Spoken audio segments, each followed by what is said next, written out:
আসসালামু আলাইকুম বন্ধুরা, আশা করি সবাই ভালো আছেন। আলহামদুলিল্লাহ আমরাও ভালো আছি। গরুর গোশ ভুনা করতেছি পেঁয়াজ দিয়ে, তেল পেঁয়াজ দিয়ে দিলাম। তো গরুর মাংস কিভাবে ভুনা করি সম্পূর্ণ ভিডিওটা দেখবেন এবং আমার রান্নাটা দেখতে থাকেন। তেজপাতা দিয়ে দিলাম 4-5টা, আদা রসুন দিয়ে দিলাম। ঝাল ঝাল করে গরুর মাংস ভুনা। হলুদ দিয়ে দিলাম, মরিচ দিলাম, যেহেতু ঝাল করে রান্না হবে তাই মরিচ একটু বাড়াই দিলাম। মাংসের মশলা দিয়ে দিলাম, লবণ দিয়ে দিলাম বন্ধুরা স্বাদ মতন।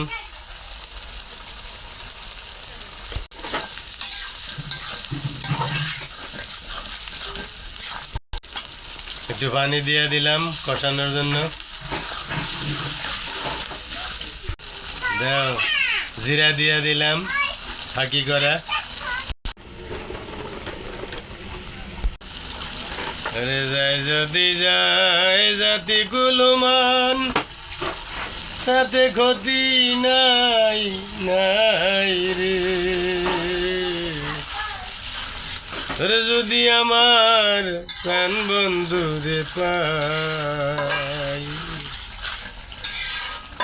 রে যায় যদি যায় জাতি কুলমান, তাতে ক্ষতি নাই নাই রে। রে যদি আমার প্রাণ বন্ধু রে পাই। কাঁচামরিচ দিয়ে দিলাম কয়টা, আনাম।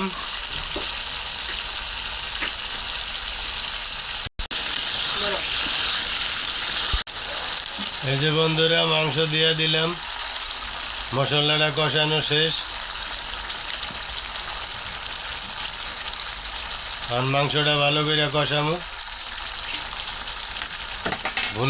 ভুনা রান্না হবে, কোনো ঝোল রাখা হবে না। বন্ধুরা সবাই আমার ভিডিওটা বেশি বেশি করে দেখবেন। যদি ভালো লাগে লাইক শেয়ার সাবস্ক্রাইব করবেন, আমাদের পাশে থাকবেন এবং আমার রান্নাটা কীরকম হইলো কমেন্ট করে জানাবেন।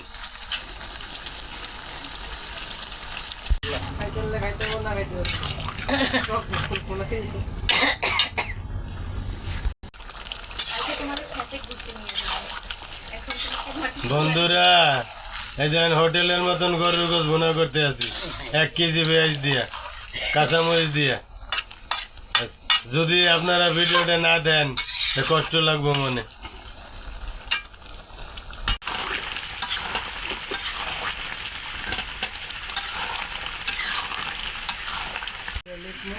ঢাকা শহরে গ্যাস নাই, রাত করে রান্না মাঝে করে।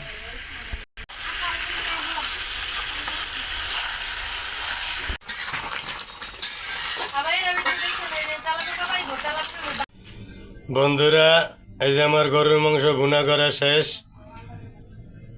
তো রাত করে ভিডিও করতে আছি, কারেন্ট নাই। তো বন্ধুরা সবাই ভিডিওটা দেখবেন, যদি ভালো লাগে পাশে থাকবেন। সবাই ভালো থাকবেন, সুস্থ থাকবেন। ভিডিওটা এ পর্যন্তই। আল্লাহ হাফেজ।